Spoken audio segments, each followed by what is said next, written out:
Sukar dicakap. Demikian kata Dr. Salawati Mat Basir, penganalisis politik Universiti Kebangsaan Malaysia mengenai Manifesto Pakatan Rakyat dan Aku Janji Barisan Nasional. Beliau secara peribadi tidak berani untuk berikan satu keputusan mengenai PRU13 kerana keputusan itu akan berlaku di luar jangkaan. Tetapi apa yang boleh saya katakan ialah melihat kepada Aku Janji pihak kerajaan dan juga manifesto pihak pembangkang, sebenarnya kerajaan telah buat benda tu sekian lama sebenarnya. Apa yang ada pada pembangkang sebenarnya dah kerajaan dah buat pun. Tambah beliau, plan transformasi kerajaan adalah satu plan yang perlukan masa 5 atau 6 tahun sebelum dapat manfaatnya. Jadi sekarang ini ibarat masa untuk membesarkan pokok. Beliau memberi contoh wilayah ekonomi Iskandar dan wilayah ekonomi Pantai Timur. Tuaian daripada hasil itu akan diperoleh pada 2015 atau 2016. Jadi kalau negara tidak diperintah oleh kerajaan sekarang, kita akan pusing balik. Jadi yang bila kita memusing tu, kita sebenarnya berada pada satu arus yang sangat payah. Sebab kalau kita tengok yang pembangkang punya manifesto ni, sebenarnya dia manifesto lama. Manifesto lama yang dia dah cakap pun semenjak dulu lagi. Beliau berkata golongan pemaju perumahan sentiasa memenuhi kehendak antarabangsa dan tidak akan menurunkan harga rumah. Kena dikatakan sebagai kononnya apabila jadi berlapat kerajaan kita boleh mengawal harga rumah. Saya tak percaya. Dan kalau kita katakan kita nak bagi pendidikan percuma pun pada saya mengarut. Beliau menegaskan harga rumah dan pasaran hartanah dunia memang kekal tinggi. Tidak ada satu kerajaan pun di dunia yang boleh kawal harga rumah walaupun Amerika. Malah, mortgage di Amerika lah yang paling banyak berlaku. Jadi apabila kerajaan tahu keadaan itu dan kita tidak boleh bersengketa dengan grup perniagaan ni, maka kerajaan buat prima. Maknanya kerajaan kawal. Berhubung pendidikan percuma, beliau berpendapat Cuba dan Argentina bukanlah contoh yang baik. Pernahkah golongan mahasiswa dan mereka yang pro pendidikan percuma pergi ke Argentina? Tahukah apa sebenarnya keadaan di negara-negara tersebut? Tanya beliau. Dan melihat apa sebenarnya yang berlaku dalam pendidikan percuma tersebut. Pada saya, pendidikan kita dah memang ada pun percumanya. Daripada sekolah, daripada tadika, daripada ke sekolah rendah, sekolah menengah, even ke universiti. Cuma kalau kita masuk ke tempat swasta, sudah semestilah kita membayar. Kita bercakap tentang universiti, public universiti, universiti kerajaan. Cuba lihat, berapa sebenarnya pelajar kena bayar? Justru itu, pelajar bertanggungjawab untuk belajar bersungguh-sungguh agar tidak perlu membayar balik jika cemerlang dan jangan sibuk berpolitik. Beliau menegaskan tidak ada benda yang percuma dalam dunia ini.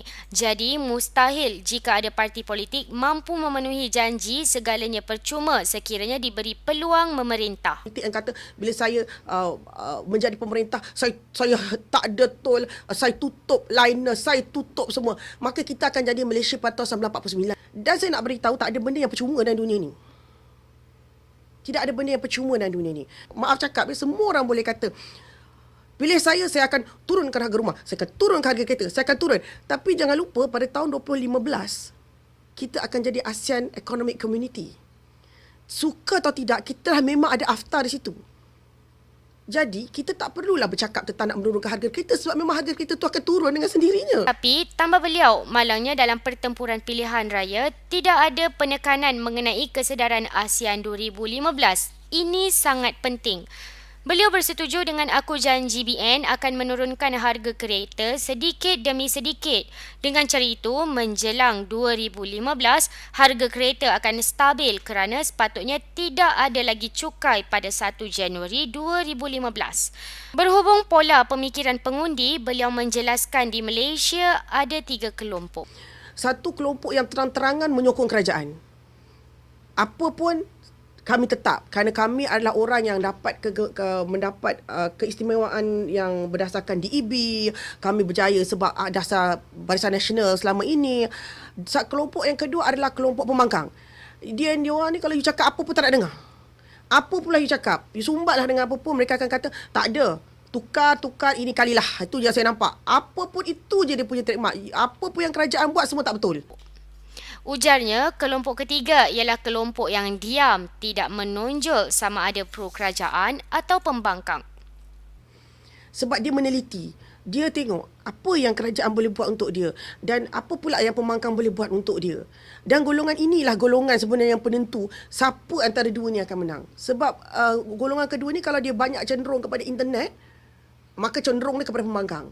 Tapi kalau mereka cenderung kepada pembacaan, kepada sejarah, kepada hak kedaulatan, bangsa dan negara, insya-Allah dia akan sokong apa yang kerajaan dah buat sekarang. Beliau mengakui bahawa persaingan PRU13 adalah sengit, paling sengit sejak Malaysia merdeka. Ini kerana terdapat pertambahan pengundi muda yang mana antaranya mempunyai cita rasa yang banyak dicirikan oleh pendedahan terhadap media sosial atau pembacaan tentang sejarah negara. Jadi ini yang menyebabkan berlaku berbagai puak.